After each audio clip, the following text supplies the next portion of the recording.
program are those of the producers and individuals appearing on this program and do not necessarily reflect the views of the Sun Prairie Media Center staff, its video service providers, or the staff and elected officials of the City of Sun Prairie.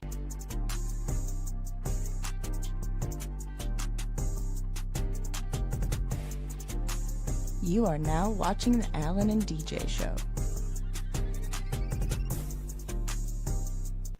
Yo, yo, yo, Milwaukee, Sun Prairie, all the surrounding areas, even today, Chicago. Welcome to the Alan and DJ TV show program. And of course, I'm Alan. And this is your boy, DJ. DJ, what's going on, man? I'm good, man. How about you? Oh, man, I'm coolin'. But you know what, though? I'm even more excited because I got my brother from another mother, and I let him introduce himself. Oh, man. You're too much, Alan. I wasn't expecting that, but thank you, everyone. My name is Maurice Proffit. I am the founder and owner of B-Side Studios. I'm ecstatic about being here on the Alan and DJ Show. I've been following you guys for the greater part of a year now, since you all launched your show last year, and just being able to be on your sets, be able to be in front of you two, be able to have a conversation with you guys really is exciting. So thank you very much for having me on the show today. Hey, really man, appreciate this. Appreciate you for having it. Yeah, for sure, man. You know, we really appreciate you. Like, we remember when we was like in the beginning of like our acting journey, and you remember like the stage plays that we used to do, and it came from this guy right here, you know what I'm saying, Maurice from B-Side Studios. He gave us an opportunity, you know, and we never took it for granted. We were serious about it because we would leave Milwaukee and go all the way down to Chicago. And he was always flexible with us, made sure we had everything we needed. And, you know, he made everybody feel important. If you had a big role or a small role, it was like everybody was just like on even playing field. So we grateful to have you today, man. Brother, you made it easy, though. You made it easy. I'll never forget. I remember it was a Saturday, and I think I was getting ready for a production that day or something of that nature. Yep. And you called me out of the blue and never talked to you before in my life. Yep. Never seen you before in my life. Never knew who you were, but you hit me up through Facebook. And I'm like, this is random. I remember I was in the car. I'm like, this is random, but I'm going to answer it anyway. Which is very rare because I typically hate answering my phone just in general. Like, I'm like, if you need to talk to me, text me, let me know you need to talk to me, then I'll talk to you. Sure. But you caught me in the good moment, though. Yeah. And I'm like, let me see what this is all about. And then I remember that I answered the phone. You introduced who you were. You were like, I know you don't know me, you know, all that stuff and everything, but you told me that what you were looking into doing, what you're looking to be involved with, and what you heard about what we had going on. And I remember, like, we just clicked immediately. But it was that conversation where I was like, oh, okay, this brother is for real. Yeah. This brother is for real. He must not be from Chicago because, you know, he don't take nothing for granted. So that stood out to me immensely when you did that. So it was like, I gotta work with him. Because I remember you were inquiring about a production that we had coming up or something that we had, a project we had coming up, and you wanted to be a part of it. And I was like, whatever it is, I'm throwing him in. He ain't got an audition for nothing. This is the audition right here, and he passed. And you like talking about my boys too. I'm like, yeah, bring them all. They like you, bring them all, brother. I don't care. Right, hell yeah, man. And, that's how you show hunger. Yeah. That right there. That's how you show hunger and determination right there. Because like we didn't have much, and like especially in like Milwaukee, you know, like we was just really trying to figure it out. And, man, you know, we was getting frustrated because some, like, talent agencies would start to close down. And we like, dude, like, what do we do, you know? And I was starting to get in tune with the Chicago market a lot. And I remember meeting James Gordon first, and we did that music video together. And I became part of the Act Pack family. And then we went from there. And then I was following him a lot, and I was following Mamba Foster at the time. And that's when she had On the Scene, her podcast, and then that started leading me going down deeper down the rabbit hole. Then I ran across you, and I saw, this is it. Yeah. This is it. Like, I'm gonna call this dude. Had a little fear in my heart, but I called, and he made the conversation so welcoming, man. And absolutely, we were serious. And so then you was like, if you serious, come down next following Saturday. We're gonna start rehearsals. And saw some familiar faces in there. Some I didn't know. But then you get to know them, and man, like by the That's how time those connections Tech happen. Week came, it was all good. Yeah. It was all gravy. Everybody was family. Absolutely. That's how it all happens, man. It's organic. That's So- the best part. Without further ado, Maurice, I'm gonna ask you the first question. What inspires you to like create? Like, what's the creative process for you when you're trying to get into, let's say, getting into like producing like a whole new show? Well, thank you for that question. When I was in high school, I took a business class, and my teacher at the time, his name was Ron Gummerson. He passed away some years back and everything. But I remember something that he told us on the first day of school, on the first day of that class, that literally lives with me to this day, even many years, removed from high school. He said in life there are three types of people that you're gonna know. There are people who make things happen. There are people who watch things happen, and there are people who wonder what's going on. Ooh, I like that. That's good. And you have to determine which category you position yourself in. And it was the former. It was the first part of that category of that list where I said that's the only thing that matters to me. That's the only category that matches who I am in terms of being Maurice Proffit. I want to be someone who makes things happen, who actually creates. And being able to be in a position like that, to be able to utilize what's up here and be able to actually spill it out and make it to something that's tangible, that's actually real in front of all of us, I think that's like the greatest reward you can ever give yourself, above money, above fame, above notoriety, above opulence, is being able to have the ability to create, because not everyone has that ability. Everyone, people have, people have their strengths in various areas. But when you're actually in a position where you're able to create and actually make something out of nothing, that's a special gift that I feel that should never go wasted. Absolutely. So that's what, to answer your question, that's what motivates me on an everyday basis, to be able to every day say, what can be made today that did not exist yesterday? There you go. That was not around yesterday. And so you gotta be we are, because all three of us we are creators. For sure. And to be in this position, you have to kind of have that mindset all the time of terms of like, what else can I make? What else can I put out there? Because the more you're actually, you are utilizing that internal skill set of yours and making that happen, piece by piece, inch by inch, you're making this world better. And Lord knows we need better today. You know what I'm saying? But that's what motivates me, is just to really stay true to that internal philosophy. I like the sound of that, man. Like, yeah, I agree with you when it came to when it comes to creating. It's like when I met you, like it was times like in between like intermissions and stuff, you was just always writing and always creating, and then sometimes like, especially with Will, poor Will, it changes lines up. Like I change the lines up. I want you to say this. Shout out to Will, man. He's like, dude, really? I had this line already set back. He changed it again. Man, Will's a soldier, man. But but then when I saw the masterpiece of it, it was beautiful.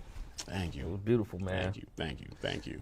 All right, my question for you, Reese, is what is your favorite part about the creative process? Because I know you have negatives on like what you don't want to do when it comes down to the creative process, but what's the best part of the creative process? To be honest with you, this is going to sound very unorthodox, but it really is the struggle of it. Really? It really is.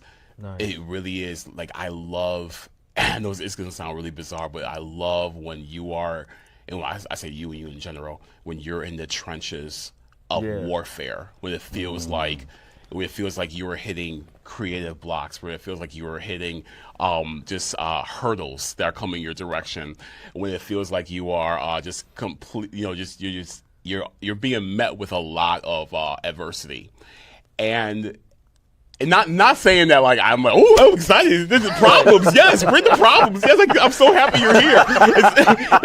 It's not that. It's not that. But it's the joy of being able to look back on it in hindsight and really be able to see like, dang, I really I really muscled through that, didn't I? Yeah. Like that issue, that problem was insane, but I was able to muscle right through that, though.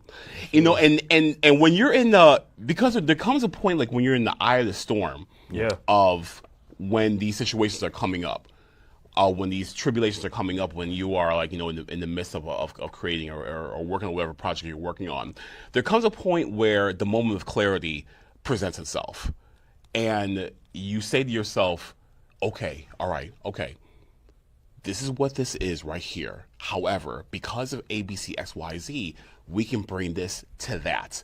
And that's when the connection happens. So when you're in the eye of that storm, of the tribulation of what's occurring with you at that moment of time, and when you have that moment of clarity, when you actually are able to figure it out and connect to a probable result, a clear result that'll get you to your objective, man, like you feel like Superman. You feel like Superman. So be honest with you, to be real clear with you and everything, like that part I really do relish in, because you come out on the other side of that situation better than what you were when you walked into it. So it basically makes you a stronger person because of that. Absolutely. And more battle tested. Exactly. I like that term. Yes, absolutely. Absolutely. More battle tested, and you are able to achieve something within yourself that you never even realized even existed before. Absolutely.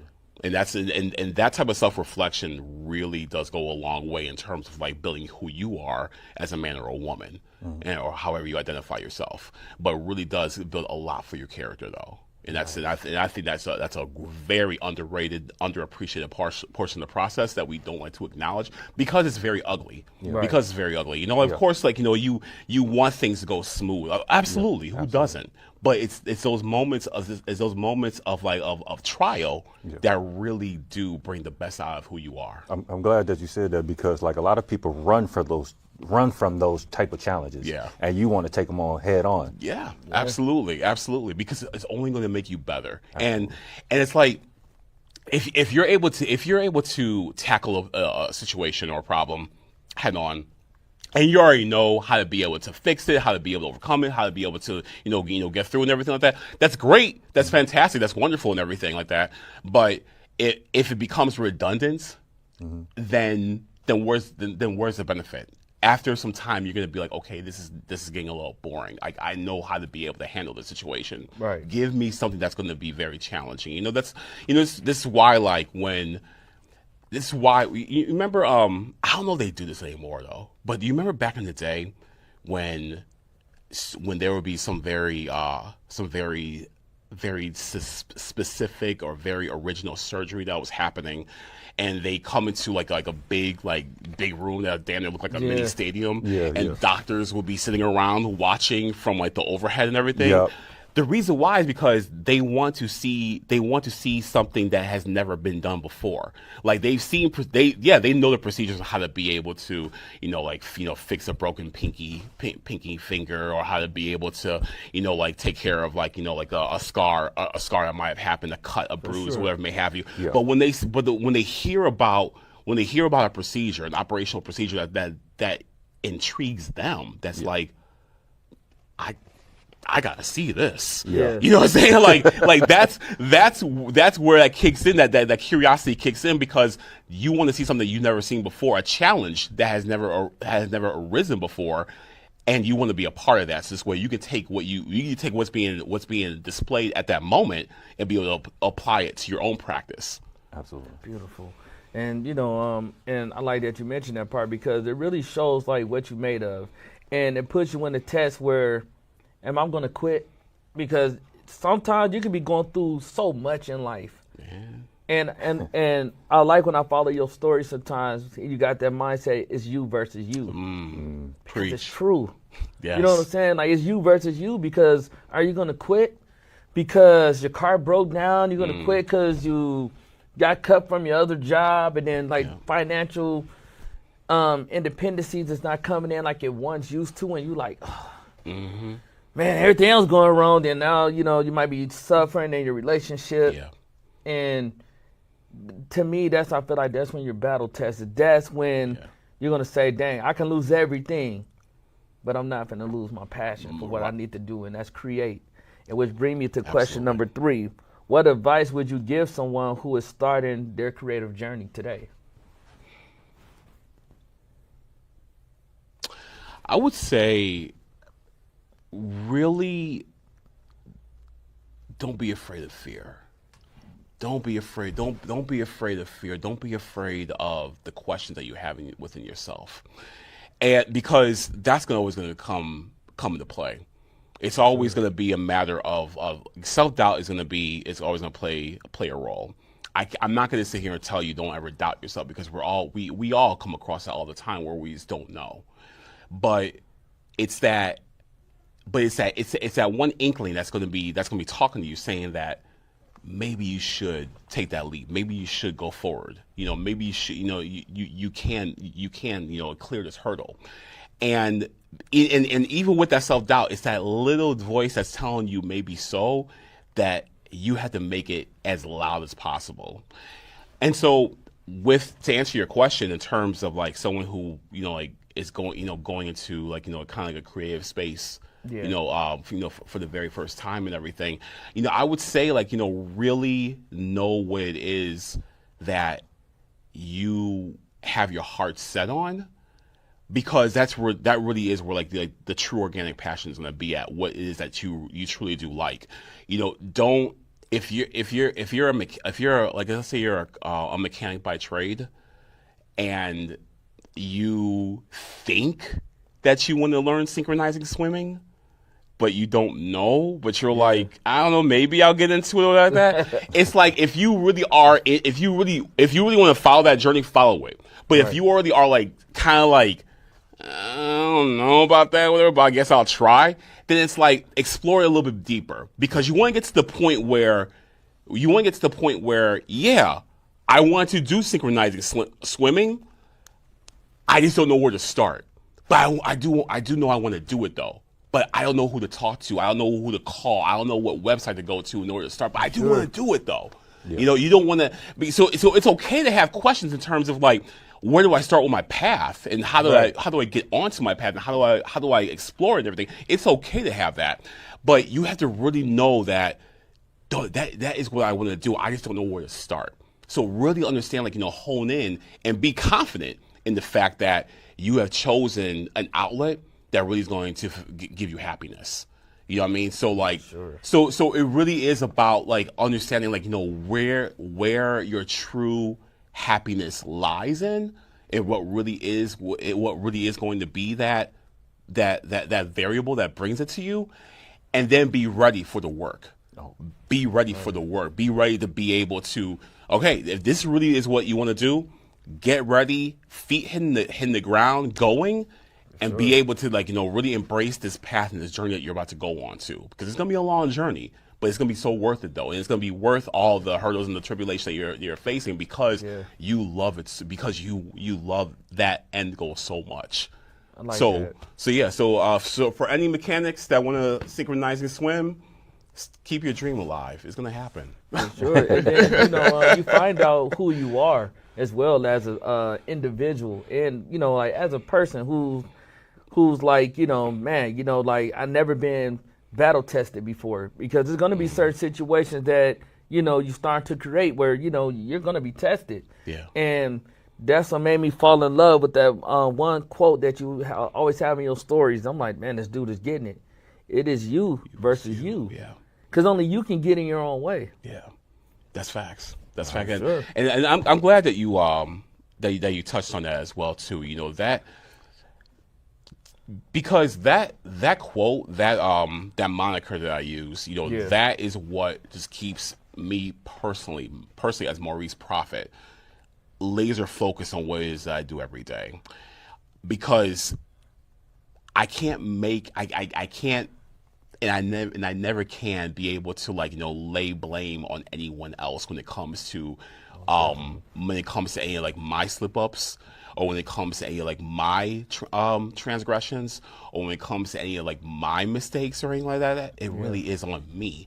You know what I mean? There's how people will walk around and say well, if it wasn't for so-and-so, then I would be right. If it wasn't for them. You know what I mean? Not taking accountability. You know what I mean? Right. And accountability is so key It's so key and so important, just, in everyone's everyday journey to understand that you really are the one that's going to be the one that's going to open those doors ahead of you. Absolutely. You know what I'm saying? I'm not trying to quote him. I'm not trying to romanticize him or show him any kind of like love or respect or anything of that nature. But you're familiar with Timothy McVeigh, right? Yeah. I remember when he was when everything ended for him. I was in college when this happened, and I was taking a international terrorism class at that time. So I was very much engrossed in his trial and proceedings and everything that happened after the trial and everything like that. But before everything was ended, his final words were, and I believe he was quoting. I can't remember what book. I can't remember what was it. Catcher in the Rye, I think it was. But he said his last words were, "I am the master of my fate and the captain of my soul." And like I said, not romanticizing him at all. Right. You know what I mean? But just the quotes of that I thought was absolutely pertinent in terms of like everyone's everyday development as a person. And I thought that I was like, there's a lot of importance in terms of like what is embedded in the message of that quote, not the messenger. Mm-hmm. Once again, not romanticizing, not the messenger, and not even where the original message came from, but just in terms of like what could be encapsulated from that quote, I thought was extremely important. And that's where, and you could say that's where you versus you kind of comes from, because it starts with you as an individual. Are you going to go left? Are you going to go right when it comes to your decisions in order to be able to get to the objective that you want to get to? It starts with you. Ooh, oh man, that's powerful right there. Ooh, man, that was powerful. Reed's cooking today, man. He's cooking today. We in Sun Prairie, baby. You know, Yeah, do it. We in Sun Prairie, of course. All right, my question for you, Reese, is what's the history behind B-Side Studios? Oh man, my baby B-Side. So B-Side, here. So check it out. So growing up, my mother, God rest her soul, Valerie Proffit, she started a theater production company in Schaumburg, Illinois, called Powerhouse Productions. Her objective was to bring a Black history production to the village of Schaumburg every year, because there was a very strong Black presence out there, but there wasn't anything in terms of like arts and entertainment that was out there for people who look like us, and even beyond us as well too. Sure. As well, all the communities. If you wanted to see Black theater, you had to go into the city of Chicago. Yeah. Drive an hour into the city and everything like that. Go to one like the theaters, ETA, Black Ensemble, or whatever may have you, and then come back out. So her thing was like, let's bring Black entertainment out here, but I'm going to start that. So that was her thing. Was being able to do that. Now, as time went on, I was looking for my footprint. Okay. And I wanted to be involved with the arts in Chicago, but people weren't looking my way to give me an opportunity, and I really wanted an opportunity for myself to be able to build upon what I learned from her. So my thing was like, I'm going to stop asking for permission to be great, and I'm just going to create my own thing. And I wanted to be an entity where it really does highlight and really does showcase non-traditional artists who didn't necessarily go to art school, artists who didn't necessarily grow up on Broadway or whatever may have you. Sure. People who want to be able to hone in on their inner art child and be able to express it, and be able to have B-Side Studios be that platform, to be that cornerstone to grant them that opportunity. That was the motivation behind it, of why I created it. Nice. That's and nice. Where can they find you, Maurice, in case if like they want to look up B-Side Studios, the history of it, or maybe even get in contact with you? Sure, absolutely. So you can go to our website. It's bsidestudios.net. You can go to our website and check us out there. If you want to find me personally, I'm on Instagram at MrProffit, like at Mr. Proffit. Or you just go on Facebook and type in Maurice D Proffit, and I'm the brother sitting there trying to look tough in the black and white photo. But I'll let y'all determine if I'm looking tough or not. Oh, and also B-Side Studios is both on Instagram and Facebook as well too. On Facebook is bside.studios. The same with Instagram as well too. So please check us out. We have a ton of stuff going on now. Yes, we have a lot man. going on. So, and it's for everybody as well too. So please, I encourage you all to please check us out. And we have something for everybody. You will not be disappointed, I assure you on this. Let's do it, man. And until next time, this is the Allen and DJ Show. You can find us on YouTube at the Allen and DJ Show, or you can find us on Facebook at the Allen and DJ Show fan page. And you can also find us at the Allen and DJ Show at gmail.com. If you have any questions about what you want us to talk about, you can find my personal page, Alan Hutchinson, on Instagram and Facebook, and William J. Smith on Instagram and Facebook. And until next time, create your own life and create your own path, because you know why? You only get one life to live. And how my brother said, my big brother, is you versus you. Stay well, stay healthy. Peace.